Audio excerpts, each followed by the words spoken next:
Imagine this, you're standing on the beach in Huntington Beach, the sun blazing overhead, and suddenly you realize that the waves you've ridden your whole life have shaped not just your skills, but the very fabric of a community. That's the kind of legacy Courtney Conlogue and Jay Larson are leaving behind. These aren't just names on a plaque, they're living testaments to what happens when passion, perseverance, and a little bit of magic collide. And honestly, their stories make me think about how we define success, and whether it's measured in trophies or in the lives we touch long after we've left the water. Let's start with Courtney. She's the kind of athlete who doesn't just ride waves, she dominates them. 2 US Open titles, a world ranking that put her in the top 2 globally, and yet here she is, not chasing another trophy, but coaching para surfers. That's what really gets me. Because when most people think of pro surfers, they imagine someone chasing fame and fortune. But Courtney? She's turned her back on that narrative. She's out there training lifeguards, mentoring athletes with disabilities, and giving back to the very community that shaped her. It's not just admirable, it's revolutionary. It makes me wonder, what if more athletes use their platform to create, not just compete? What if the next generation saw success as something bigger than personal glory? And then there's Jay Larson.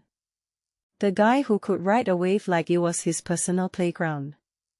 I mean, here's a kid from Huntington Beach who turned pro at 17, and by 19 he was a legend. But what's even more fascinating is how he stayed connected to the culture. He didn't just ride waves, he built a podcast, L8 Night with Chucky, which is basically the ultimate platform for surfers to share their stories. That's not just cool, it's a masterclass in how to keep a sport alive. Because let's face it, surfing isn't just about the sport. It's about the stories, the people, the culture. And Jay, he's the curator of that legacy. It makes me think, what if every athlete had a podcast?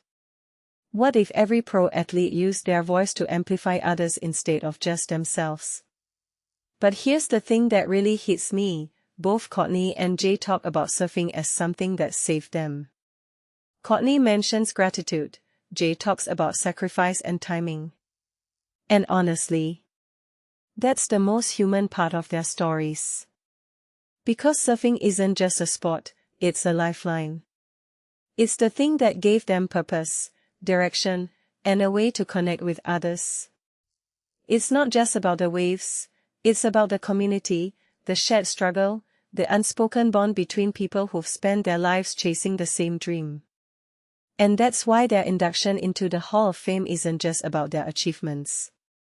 It's about the invisible thread they've woven through generations of surfers, lifeguards, coaches, and fans. What this really suggests is that greatness isn't just about winning. It's about how you carry your influence forward. Courtney and Jay didn't just leave their mark on the water, they left it on the people around them. And that's the kind of legacy that lasts. So the next time you see a surfer out there, maybe you should pause and think, what story are they telling? Because in the end, that's what matters most.